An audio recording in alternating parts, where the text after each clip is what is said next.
Hello, welcome to Skull RPG Podcast. My name's Dwight Skull, My name's Jacob Skull. and today we're going to teach you how to tell your story. So, since we talked about how to transition from subplot 1 to 2, we need to talk about how to transition to 2 to 3. Now, of course, everything is hypothetical because we've not played this game. But so, assuming your players have gone through the war, assuming they found out certain pieces of information, whether or not they believed it or not, that the advisors have the same plan. They've seen the big battles are always sitting on very neutral, flat spots where the most damage is inflicted on both parties. They've maybe been involved in a couple of other side quests and stuff where it feels like they can ambush the enemy, but they're not allowed to. They can do a lot of pain on the enemy, but they're held back. They're feeling like this isn't the war we signed on to. Maybe that guy was right. Whether they killed him or took him in or let him go, maybe that guy is right. And then what happens is what you do is the transition from subplot 2 to 3 will be simply this. You create like the big epic battle for subplot 2. It's the last, going to be probably your last 3 gaming sessions is one battle, maybe 5 or 6. They'll level after that session though. They don't level in the middle of the battle. They'll level after the battle. So they'll start the battle. If it takes you 6 sessions, fine. And then they level at the end of the battle. But they're going to do this massive battle where pretty much 2 even armies fight on even playing field. And they just decimate each other. To a stalemate. To a stalemate where most people are like to a point where it's like even your players are barely standing. Like they're tired. Their stamina's gone. Everything's done, right? And there's still a war to fight.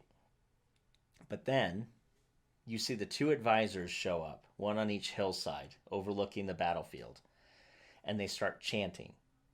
And all of a sudden you start seeing an entire room as big as the battlefield light up, fed by the blood of dwarves and elves for the power. Thousands of them. And then you see it shoot up into the sky, and this portal opens in the sky, and that's when you have, or on the ground, it depends on what you're playing, right? But it opens somewhere, and the next thing, not over your players though, so it's got to open above them enough so they're not sucked into it.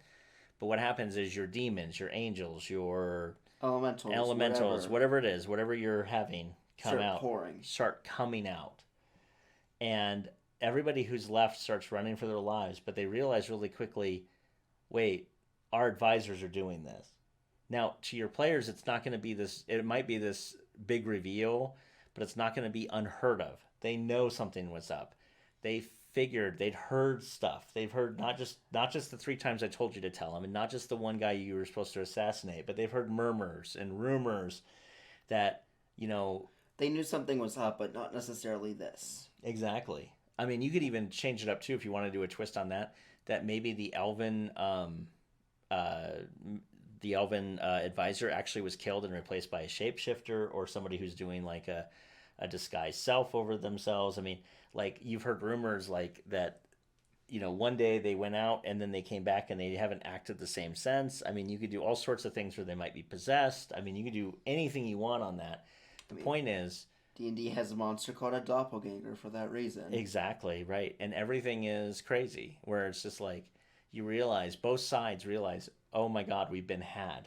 So they start to flee, and you have the 2 factions, what's left of them, start to flee in the same area because you could have it kind of like there's like mountains on 3 sides, and there's a plain that runs in between, but there's also a plain that runs out to the ocean.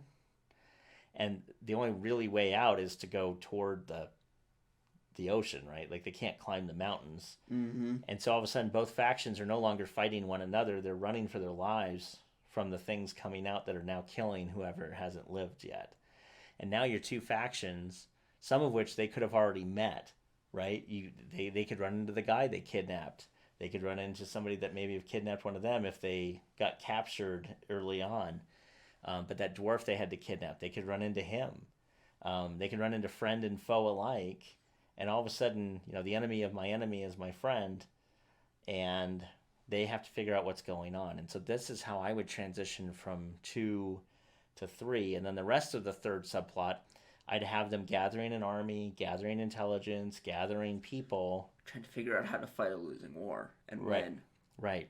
And maybe they realize part of it is to kill the two advisors, get the information out of them, and then when you get both pieces of information, you find out that there is a counter spell to the portal that's being held open, and but only one. You have to get both parties, right? Mm-hmm. You know, because they each did half of a spell. Like they actually fully don't know what they each did because they were given the instructions from somebody else. But when you have both halves, you can actually put together how to unravel it and close the portal. And that is how you would do the conflict part. Yeah, that's how you do the conflict part of this whole thing, where you would then have them work toward unraveling the thing that was made. So then they need to go back to that same plane, do the counterspell on both of those two hills, which means that you have your party split. Yep.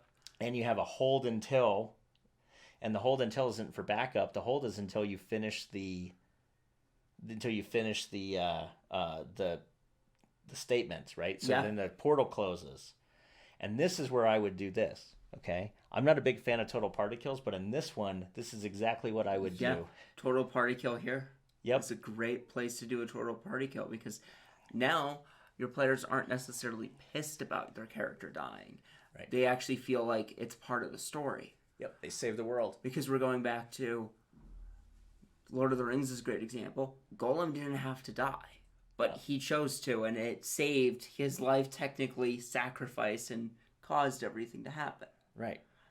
Yeah. Even though that it was from a selfish cause. He saved the world, but not by his own choosing. Yeah.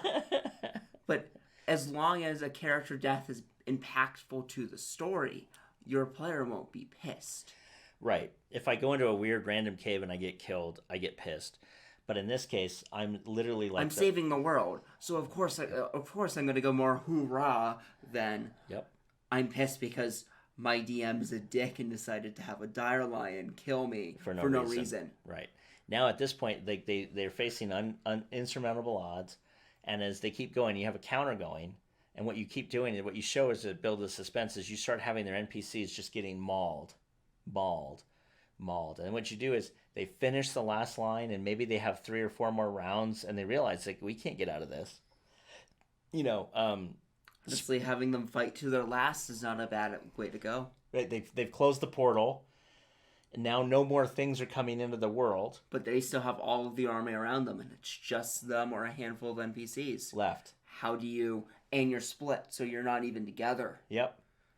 And then they both get taken down. Eventually, just keep whittling. Yep. How many things can you go to take down with you?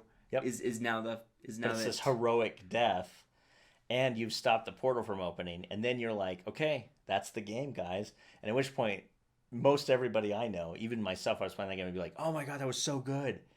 We saved the world, man. High fives around, everybody's cheering, and then you can ask the question, do you guys want to roll up new characters and play in the same world, or do we want to be done with this world and move on to another story entirely? And if they want to play in this world, like I said, I would say to them, okay, cool. Let's set it 100 years in the future, and let's do a lexicon next time so that we can play through. If you haven't heard what the lexicon is, go to skullrpg.com/resources. You can see lexicon. It shows you it's a really fun game you can play with your players to build out and flesh out a world. Why do you need to flesh out this world? Because you need to flesh this world out a little bit later, 100 years later, and then you need to roll up all new characters, all new things. But at that point, like I said in one of the other episodes just earlier, I would say 100 years you have a kingdom of these outsiders, and then your dwarven kingdom and your elven kingdom, and those two are barely hanging on with a thread, but they don't trust one another. Yep. Because you guys merged with the army that was left, not with the kingdoms. Nobody knows what happened. They know that the two armies went to war, everybody died, and these things showed up and the portals shut off. Well, eventually, but then there was something that happened after because some army went in, killed the two advisors from both sides. Yeah. And then the portal shut down. Your player's heroic act got forgotten in time because nobody was there to tell their story. Exactly, which is also just a kick in the pants. It's so cool. I mean, I would love to play this story, and I might play this story. But the issue is, this gives you an idea of how you can. These transitions are so important, and figuring out what you want the end game to be. Now, if you don't want to be brutal on it, you can argue that the portal has dropped all the things it needed to drop in, but they were using the portal to supply themselves with food and other resources, and all you've done is cut off their supply line. If you want to play cutthroat with it, the portal is still dropping like XD6 whatever's in every minute, While they're trying to close it. or just permanently. Yeah. Like they're still moving. Like the concept was like everything in this plane is moving into our plane to take over. Mm-hmm. And so there's just a steady stream of these things coming through the portal. And so you could just rule like, okay, after, X number of minutes equals X number of dice of monsters. And so yeah, you have to shut it down, otherwise your whole world's done, which leaves some fun part to it. But it also shows you like this the brutality is once they come in, they realize you're trying to stop it, they're gonna start fighting you. So you're realizing like even if I shut this portal down, there's still so many we can't survive. Yeah.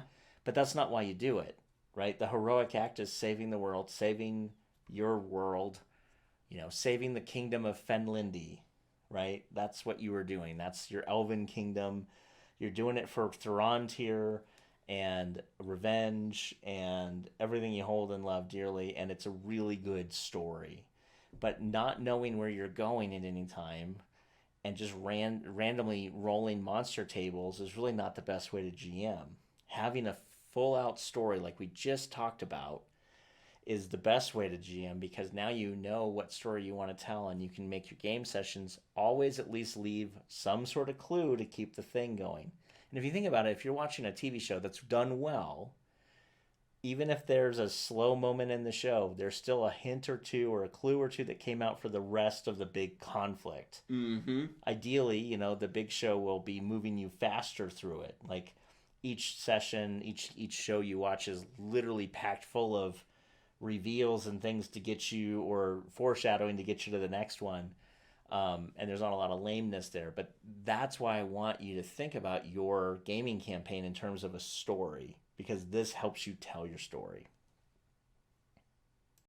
Hey, thanks for listening. And for more resources, please go to skullrpg.com.